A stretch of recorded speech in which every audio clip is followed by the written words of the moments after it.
Hi, I'm Monet Capri and you're watching Faithful and Stylish TV.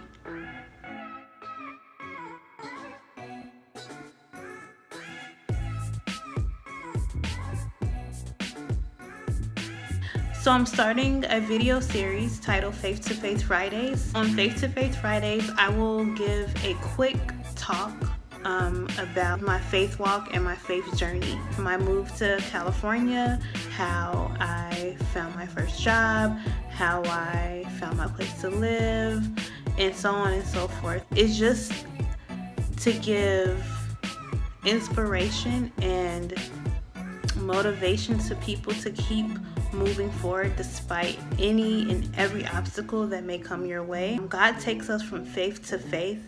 We never arrive at a place where this is it. There's always something to learn and grow from. So I'm going to take you guys literally from faith to faith in my journey so far, and I hope that you enjoy it, and I hope that you get something from it, and I hope that you are inspired and motivated to keep moving towards your goal and your plan that God has set for you. I already have one post on Faith to Faith Friday, but moving forward, I'm going to kind of go in chronological order as far as what happened right before I moved here and after I moved here. And so just go on the journey with me, and God has been working it out for me, so I hope that you guys enjoy it and keep tuned every week for a new video. So it all started in 2014 when I had the amazing opportunity to be a part of an amazing fashion show here in California.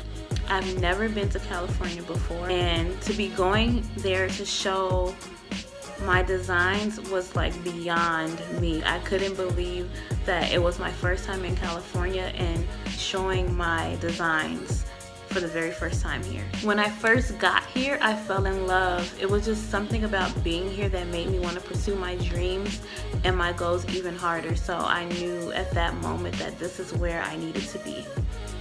Originally, I thought that it was my own idea and my own, my mind just being excited, being in the moment, thinking that it was only me who needed to be here. So because of that, I just put it off. I'm like, I don't want to pursue something so big if this is not what God wanted for me. But towards the end of 2015, the feelings got stronger. And around that time, I was considering leaving the fashion industry. I thought that I no longer had a place here and that I had wasted so much time and money on a gift or a craft that I thought was for me, but nothing was really showing for it. Deep down inside, I did feel like I needed to come up with a plan B, because plan A, my dreams, wasn't working out. I had all these great things in me, but I felt like I wasn't the one who was actually meant to pursue these things. I was sharing with God how I wasted years. I was sharing with God how I was ready to really pursue what He had for me and discover what I was meant to do on this earth. And to be honest, I had no clue. Fashion was all that I knew, so I was really depending on God to really show me the direction that I needed to be going. Until I attended our annual Christmas luncheon at my church home back in Chicago. I will never ever forget that moment. There was an altar call. I forgot what the call was for, but I knew that I had it up there, and then after that, it just got clearer. As I stood there waiting to be prayed for, my pastor announced that she was running out of time, so that she needed to pray a general prayer over everyone.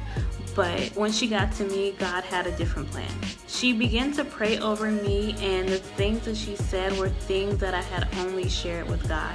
How I was beginning to lose my passion for fashion. She prayed against mediocrity in my life and told me that I was meant to be extraordinary. Then she went on to say I felt like I couldn't go forth in my passion, and that hit me because those were my real feelings. I did really feel like I was at a place of just being stuck, and that I had wasted so many years on something that I thought was mine.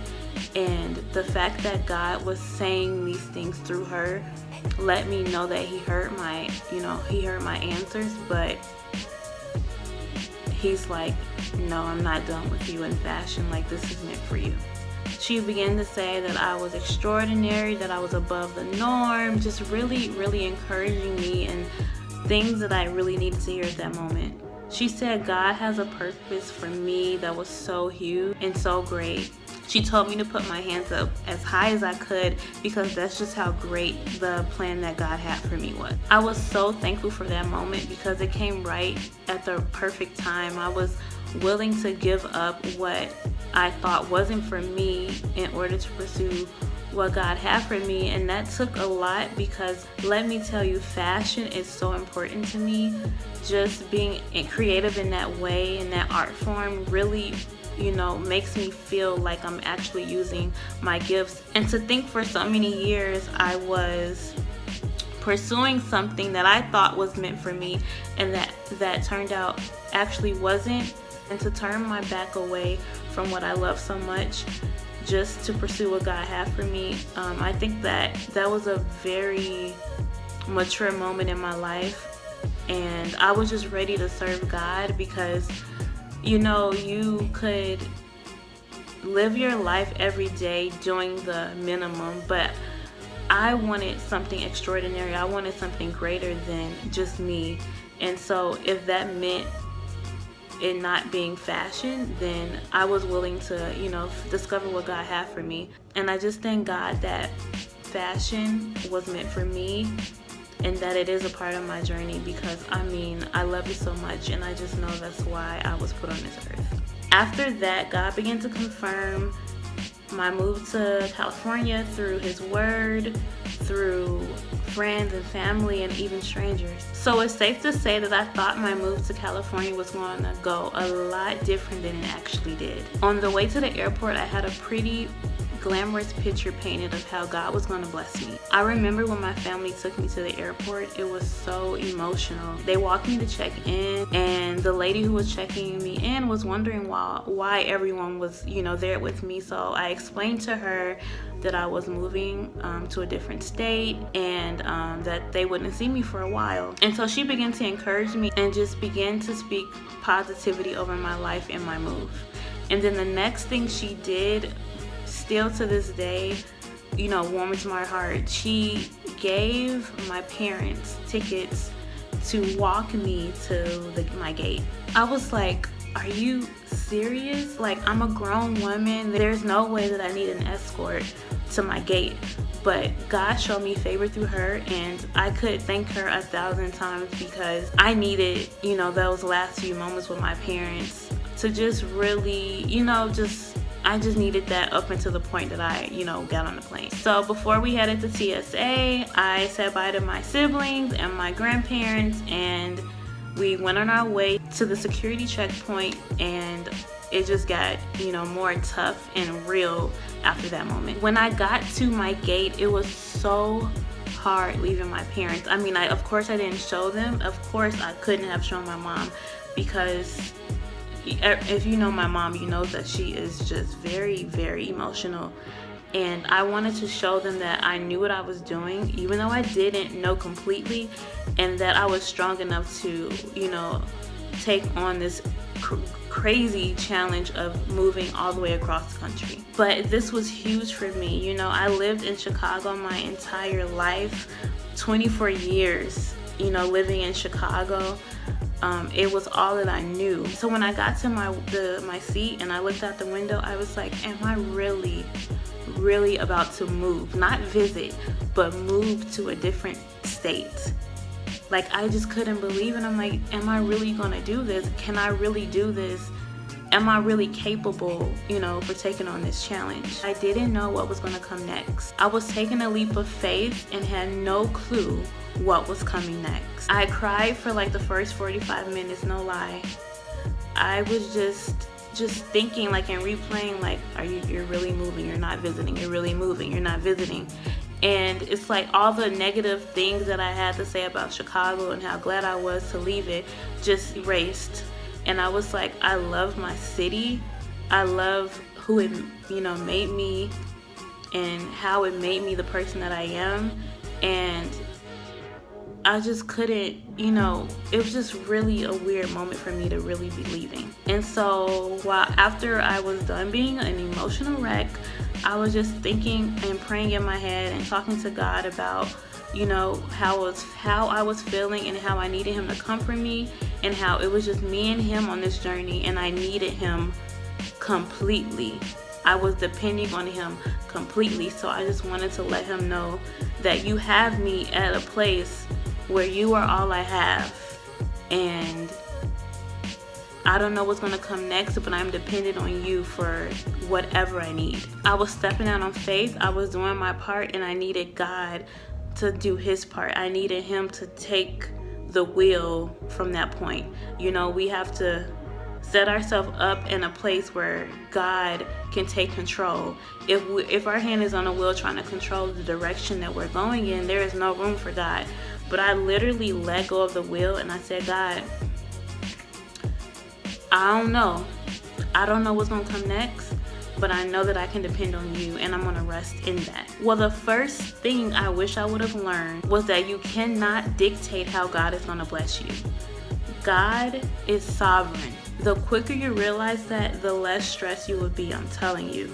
I got myself bent out of shape trying to figure out which way God was gonna come, where my job was gonna come from, where my apartment was gonna come from, where my financial stability was going to come from, when I needed to just rest in his sovereignty and let him control the entire process. And when I was on a plane, I was saying, yes, God, I need you to take control. I put my life in your hands.